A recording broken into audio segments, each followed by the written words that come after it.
ഒരു പ്രദേശത്തെ 90% ആളുകളും ഒരു പാർട്ടിക്ക് എതിരാണ്. പക്ഷേ ഇലക്ഷൻ റിസൾട്ട് വന്നപ്പോൾ 100-ൽ 97 പേരും വോട്ട് ചെയ്തത് അതേ പാർട്ടിക്ക്. കേൾക്കുമ്പോൾ ഭ്രാന്തായിട്ട് തോന്നാം. പക്ഷേ ഇതൊരൊറ്റ ബൂത്തിലെ മാത്രം കഥയല്ല. 2026-ൽ ബംഗാളിൽ കൃത്യമായി നടന്ന കാര്യമാണ്.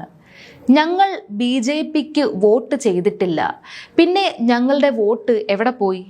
ബംഗാളിലെ തെരുവിൽ നിന്ന് സാധാരണക്കാരായ മനുഷ്യർ കേന്ദ്ര തിരഞ്ഞെടുപ്പ് കമ്മീഷനോട് ചോദിക്കുന്ന ചോദ്യമാണിത്. വെറും 5 വോട്ടും 1 വോട്ടുമൊക്കെ പ്രതിപക്ഷത്തിന് കിട്ടിയ ഒരു ബൂത്തിന്റെ ഞെട്ടിക്കുന്ന യാഥാർത്ഥ്യം ആൾട്ട് ന്യൂസ് പുറത്തുവിട്ടിരിക്കുകയാണ്. എന്താണ് യഥാർത്ഥത്തിൽ അവിടെ സംഭവിച്ചത്? EVM മെഷീൻ മാറ്റിമറിച്ചതാണോ, അതോ ജനാധിപത്യത്തെ വെറും പ്രഹസനമാക്കുകയാണോ? നമുക്ക് പരിശോധിക്കാം. നമുക്കറിയാം, 2026 ഏപ്രിൽ 29-നാണ് ബംഗാളിൽ നിയമസഭാ തെരഞ്ഞെടുപ്പിന്റെ 2ാം ഘട്ട പോളിംഗ് നടക്കുന്നത്. 2 ഘട്ടങ്ങളിലായിരുന്നു അവിടെ വോട്ടെടുപ്പ്. അതിൽ രാജർഹട്ട് ന്യൂ ടൗണിലെ 164-ാം നമ്പർ ബൂത്ത്. ഈ ഒരൊറ്റ ബൂത്തിലെ കണക്കുകൾ മാത്രം നമ്മൾ എടുത്ത് പരിശോധിച്ചാൽ രാജ്യത്ത് എന്താണ് സംഭവിക്കുന്നത് എന്ന് കൃത്യമായി മനസ്സിലാകും. ഈ 164-ാം നമ്പർ ബൂത്തിലെ വോട്ടർമാരുടെ എണ്ണം എടുത്തു നോക്കിയാൽ അതിൽ 88% മുസ്ലിം സമുദായത്തിൽപ്പെട്ട ആളുകളാണ്.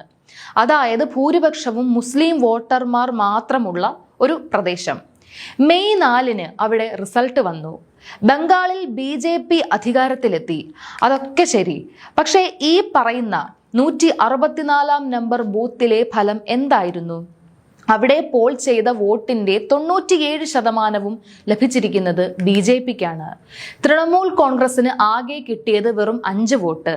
CPMന് കിട്ടിയത് ഒരൊറ്റ വോട്ട്. നിങ്ങളൊന്ന് ആലോചിച്ച് നോക്കൂ. 90%-ഓളം മുസ്ലിം വോട്ടർമാരുള്ള ഒരു ബൂത്തിൽ വോട്ട് ചെയ്തവരിൽ 97% ആളുകളും BJPക്ക് വോട്ട് ചെയ്തു എന്ന് പറഞ്ഞാൽ അത് ആർക്കെങ്കിലും വിശ്വസിക്കാൻ പറ്റുമോ? ബംഗാളിലെ മുസ്ലിങ്ങൾ കൂട്ടത്തോടെ പോയി സംഘപരിവാറിന് വോട്ട് ചെയ്യുമെന്ന് ആരെങ്കിലും കരുതുന്നുണ്ടോ? ഒരിക്കലുമില്ല. ഇപ്പോഴിതാ ആൾട്ട് ന്യൂസ് ഇതിന്റെ പിന്നിലെ സത്യാവസ്ഥ പുറത്തുവിട്ടിരിക്കുകയാണ്. രാജ്യത്ത് സംഘപരിവാർ പടച്ചുവിടുന്ന വ്യാജ വാർത്തകളെയൊക്കെ പൊളിച്ചെടുക്കുന്ന മുഹമ്മദ് സുബൈറിന്റെ നേതൃത്വത്തിലുള്ള ആൾട്ട് ന്യൂസ്. ഇതിന്റെ സ്ഥാപകനായ മുഹമ്മദ് സുബൈറിനെ അനധികൃതമായി ജയിലിലടയ്ക്കുക വരെ ചെയ്തിട്ടുള്ളതാണ് ഈ മോദി സർക്കാർ. അവർ ഈ 164-ാം ബൂത്തിലെ വോട്ടർമാരെ നേരിട്ട് കണ്ട് സംസാരിച്ച ദൃശ്യങ്ങൾ പുറത്തുവിട്ടിട്ടുണ്ട്. അവിടുത്തെ ജനങ്ങൾ തെരുവിലിറങ്ങി പരസ്യമായി ചോദിക്കുകയാണ്, ഞങ്ങളുടെ വോട്ട് എവിടെ പോയി? അവർ ഉറപ്പിച്ചു പറയുന്നു, ഞങ്ങൾ ആരും BJPക്ക് വോട്ട് ചെയ്തിട്ടില്ല എന്ന്. അപ്പോൾ വോട്ട് ചെയ്യാത്ത BJPക്ക് എങ്ങനെയാണ് അവിടെ 97% വോട്ട് കിട്ടിയത്? ഇതാണ് ചോദ്യം. ഈ ചോദ്യത്തിന് രാജ്യത്തെ തെരഞ്ഞെടുപ്പ് കമ്മീഷന്റെ പക്കൽ കൃത്യമായ മറുപടി ഉണ്ടോ? ഇല്ല. സത്യത്തിൽ ഇവിടെ നേരെ തിരിച്ചാണ് സംഭവിക്കേണ്ടിയിരുന്നത്. ആ 97% വോട്ട് തൃണമൂലിനോ മറ്റു പാർട്ടിക്കോ കിട്ടേണ്ടതായിരുന്നു. BJPക്ക് അവിടെ 1-2 വോട്ട് കിട്ടിയാലായി. പക്ഷേ ഫലം വന്നപ്പോൾ എല്ലാം തലകീഴായി മറിഞ്ഞു. ഇത് ബംഗാളിലെ മാത്രം കഥയല്ല. കഴിഞ്ഞ 12 വർഷമായി, അതായത് നരേന്ദ്രമോദി ഈ രാജ്യത്ത് അധികാരത്തിൽ വന്നതിന് ശേഷം ഇവിടുത്തെ തെരഞ്ഞെടുപ്പുകളെ അട്ടിമറിച്ചുകൊണ്ടാണ് അവർ അധികാരം നിലനിർത്തുന്നത് എന്നതിന്റെ ഏറ്റവും ഒടുവിലത്തെ ഉദാഹരണമാണിത്. ഹരിയാനയിൽ തെരഞ്ഞെടുപ്പ് നടന്നപ്പോഴും ബീഹാറിലും ഡൽഹിയിലും മഹാരാഷ്ട്രയിലും എന്തിനേറെ പറയുന്നു, കഴിഞ്ഞ ലോക്സഭാ തെരഞ്ഞെടുപ്പിൽ കർണാടകയിൽ പോലും ഇത്തരത്തിൽ തെരഞ്ഞെടുപ്പ് അട്ടിമറിക്കാൻ ശ്രമിച്ചതിന്റെ കണക്കുകൾ രാഹുൽ ഗാന്ധി നമ്മുടെ മുന്നിൽ വെച്ചതാണ്. ഇതൊക്കെ എങ്ങനെയാണ് സാധിക്കുന്നത്? വളരെ കൃത്യമായ PR വർക്കുകൾ ഇതിന്റെ പിന്നിൽ നടക്കുന്നുണ്ട്. മാധ്യമങ്ങളെ കൂട്ടുപിടിച്ച് വലിയ തരംഗമുണ്ടെന്ന് വരുത്തി തീർക്കും. ഉദാഹരണത്തിന് നമ്മുടെ കേരളത്തിലെ കഴിഞ്ഞ തിരഞ്ഞെടുപ്പ് സമയത്ത് പിണറായി വിജയൻ 3ാമതും അധികാരത്തിൽ വരുമെന്ന് ഇവിടുത്തെ മാധ്യമങ്ങളൊക്കെ എത്രമാത്രം വിളിച്ചു പറഞ്ഞു. പ്രീപോൾ സർവേകളും എക്സിറ്റ് പോളുകളും ഒക്കെ UDFനും LDFനും ഒപ്പത്തിനൊപ്പം അല്ലെങ്കിൽ നേരിയ മുൻതൂക്കം എന്നൊക്കെയാണ് കാണിച്ചത്. പക്ഷേ യഥാർത്ഥ റിസൾട്ട് വന്നപ്പോൾ മിന്നും വിജയത്തോടെ UDF അല്ലേ അധികാരത്തിൽ വന്നത്? ഇതുപോലെ രാജ്യവ്യാപകമായി വലിയ PR നടത്തി ജനങ്ങളുടെ കണ്ണ് കെട്ടുകയാണ്. നിങ്ങൾ ചോദിച്ചേക്കാം, എന്തുകൊണ്ടാണ് കേരളത്തിൽ ഇങ്ങനെ ഒരു അട്ടിമറി നടക്കാത്തത് എന്ന്. കാരണം വളരെ ലളിതമാണ്. കേരളത്തിൽ ഇതുപോലെ ഒരു അട്ടിമറി നടത്തിയാൽ അവിടുത്തെ ജനങ്ങൾ അത് പെട്ടെന്ന് മനസ്സിലാക്കും. അതോടെ BJPയുടെ കളി ഇവിടെ തീരും. മാത്രമല്ല BJPയെ സംബന്ധിച്ചിടത്തോളം അധികാരം പിടിക്കാൻ കേരളം വേണമെന്ന നിർബന്ധമൊന്നും അവർക്കില്ല. അവർക്ക് ഹരിയാന, ബീഹാർ, രാജസ്ഥാൻ, മധ്യപ്രദേശ്, ഗുജറാത്ത്, മഹാരാഷ്ട്ര, ഒറീസ, അസം, മണിപ്പൂർ, ഇപ്പോഴിതാ ബംഗാൾ, ഇവിടെ നിന്നൊക്കെയുള്ള സീറ്റുകൾ മാത്രം മതി അധികാരം ഉറപ്പിക്കാൻ. അതുകൊണ്ട് വളരെ പ്ലാനിങ്ങോട് കൂടിയാണ്, പിടിക്കപ്പെടാത്ത രീതിയിലാണ് ഈ അട്ടിമറികൾ അവർ നടത്തുന്നത്. നമ്മളൊക്കെ എന്താ വിചാരിച്ചിരിക്കുന്നത്? ഈ ജനാധിപത്യം, തെരഞ്ഞെടുപ്പ് എന്നൊക്കെ പറയുന്നത് ജനങ്ങളുടെ ഒരു വലിയ ഉത്സവമാണ്, നമ്മുടെയൊക്കെ അവകാശമാണ് എന്നാണ്. എന്നാൽ കാര്യങ്ങളുടെ കിടപ്പ് അങ്ങനെയല്ല. നമ്മളെ കൃത്യമായി പൊട്ടന്മാരാക്കുന്ന ഒരു ഉത്സവമായി ഈ തെരഞ്ഞെടുപ്പുകൾ മാറിക്കൊണ്ടിരിക്കുകയാണോ എന്ന് സംശയിക്കേണ്ടിയിരിക്കുന്നു. ഇതൊക്കെ കാണുമ്പോൾ EVM മെഷീനുകൾ കൃത്യമായി ഹാക്ക് ചെയ്യപ്പെടുകയാണോ എന്ന് ആർക്കായാലും തോന്നിപ്പോകും.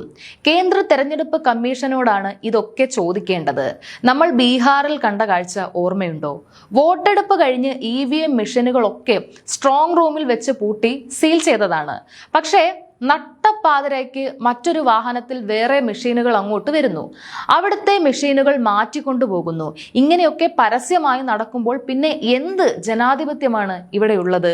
ബംഗാളിൽ ഇലക്ഷൻ നടന്ന സമയത്ത് അമിത്ഷായും നരേന്ദ്രമോദിയും അവിടെ തന്നെയായിരുന്നു താമസം. ഈ അട്ടിമറി കൃത്യമായി നടപ്പാക്കാൻ വേണ്ടിയായിരുന്നു ആ നേരിട്ടുള്ള മേൽനോട്ടം. വോട്ടെണ്ണൽ ദിവസം വൈകുന്നേരം തൃണമൂൽ സ്ഥാനാർത്ഥി ജയിച്ചു എന്ന് പ്രഖ്യാപിച്ചയിടത്ത് പിറ്റേന്ന് നേരം വെളുത്തപ്പോൾ BJP സ്ഥാനാർത്ഥി ജയിച്ചതായി മാറുന്ന അത്ഭുതവും നമ്മൾ ബംഗാളിൽ കണ്ടു. ഇത്തരം ചർച്ചകൾ ജനങ്ങൾക്കിടയിൽ വരാതിരിക്കാൻ വേണ്ടി അവർ അടുത്ത പണി ഇറക്കും. അധികാരം കിട്ടിയ ഉടനെ ജനങ്ങളെ 2 ചേരിയിലാക്കി വിഭജിക്കും, തമ്മിലടുപ്പിക്കും. ഈ കഴിഞ്ഞ ബക്രീദ് നാളുകളിൽ ബംഗാളിൽ ജനങ്ങളെ തമ്മിൽ തല്ലിക്കാൻ അവിടുത്തെ മുഖ്യമന്ത്രിയും സർക്കാരും എന്തൊക്കെയാണ് കാണിച്ചു കൂട്ടിയത്? കാരണം അവിടെ ക്രമസമാധാന പ്രശ്നങ്ങളും ഭയവും നിരന്തരം ഉണ്ടായാൽ മാത്രമേ ഇത്തരം വോട്ട് അട്ടിമറികളെ കുറിച്ചുള്ള ചർച്ചകൾ ജനങ്ങൾ മറന്നുപോകൂ. ഈ കോർപ്പറേറ്റുകൾ എന്തിനാണ് സംഘപരിവാറിന് കോടിക്കണക്കിന് രൂപ ഒഴുക്കുന്നത് എന്ന് ചിന്തിച്ചിട്ടുണ്ടോ?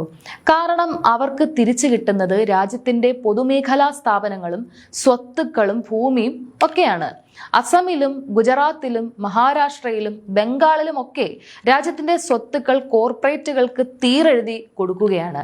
ചുരുക്കം പറഞ്ഞാൽ കോർപ്പറേറ്റുകളാൽ നിയന്ത്രിക്കപ്പെടുന്ന ഒരു സർക്കാർ ജനങ്ങളെ തമ്മിലടുപ്പിച്ച് തെരഞ്ഞെടുപ്പുകളെ അട്ടിമറിച്ച് അധികാരം നിലനിർത്തുന്ന കാഴ്ചയാണ് നമ്മളിപ്പോൾ കാണുന്നത്.